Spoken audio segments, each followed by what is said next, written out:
એ steel કાઉન્ટર્સમાં અને steel સેક્ટરમાં અત્યારના યથાવત રહેશે.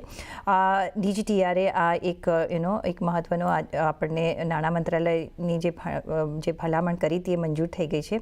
હવે અહીંયા એ હિસાબે આપણે જો જોઈએ તો JSW સ્ટીલ જુઓ, JSPL, સેલ, ટાટા સ્ટીલમાં પણ આપણે તેજી જોઈ રહ્યા છીએ.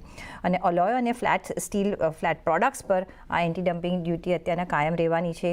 કઈ રીતના તમે જોશો મેટલ એઝ અ સેક્ટર આ કાઉન્ટર્સમાં કોઈ ખરીદી કરાય અત્યારના કે ઊભા રહેવાય લાંબા સમય માટે?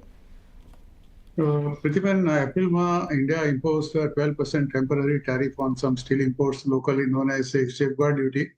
એટલે two curb the surge in cheap shipment primarily from China. અને હવે આનું એક થોડું એ લોકોએ એક્સટેન્શન કર્યું છે.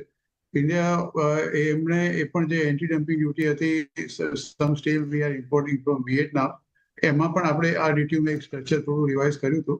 અને હવે આ જે એન્ટી ડમ્પિંગ ડ્યુટી છે એને એ લોકોએ ફરીવાર થોડો ટેમ્પરરી હતું એને વધાર્યું છે. એટલે સ્ટીલ સેક્ટર માટે તો એક બહુ આશીર્વાદ સમાન ચોક્કસ કહી શકાય.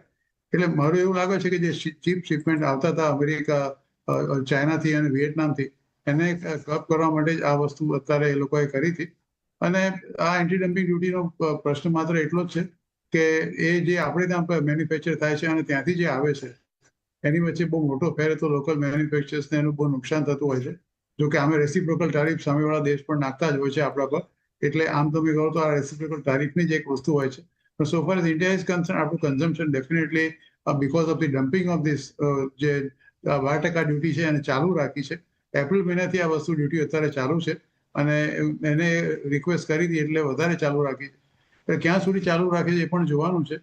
કારણ કે આમ તમે એન્ટી ડમ્પિંગ ડ્યુટી નાખો એટલે સામેવાળા દેશ જોડે આપણે બીજા જે આપણા વેપારિક સંબંધો હોય છે એના પણ થોડી અસર ચોક્કસ પડતી હોય છે. પણ ફોર ધ ટાઈમ બિંગ તમે ચોક્કસ કહી શકો કે આ એક સારા સમાચાર છે સ્ટીલ ઇમ્પોર્ટમાંથી, ખાસ કરીને સાઉથ ઇસ્ટ એશિયનમાંથી જે આવતું હતું જે આપણા ત્યાં સ્ટીલ. અને આ બધી જેટલી સ્ટીલ સેલ છે, ટાટા સ્ટીલ છે, JSW સ્ટીલ છે, આ બધી કંપનીઓને ચોક્કસ એમાં ફાયદો થઈ શકે. આ duty mainly hot roll flat products of alloy અને નોન એલોય સ્ટીલ પર છે. આ એ પણ ધ્યાન રાખવાની ખાસ જરૂર છે. એબ્સોલ્યુટલી. તો યસ, અહીંયા ઓફકોર્સ આપણે થોડું ધ્યાન જરૂરથી રાખી શકીએ છીએ અને કામકાજ કરી શકીએ.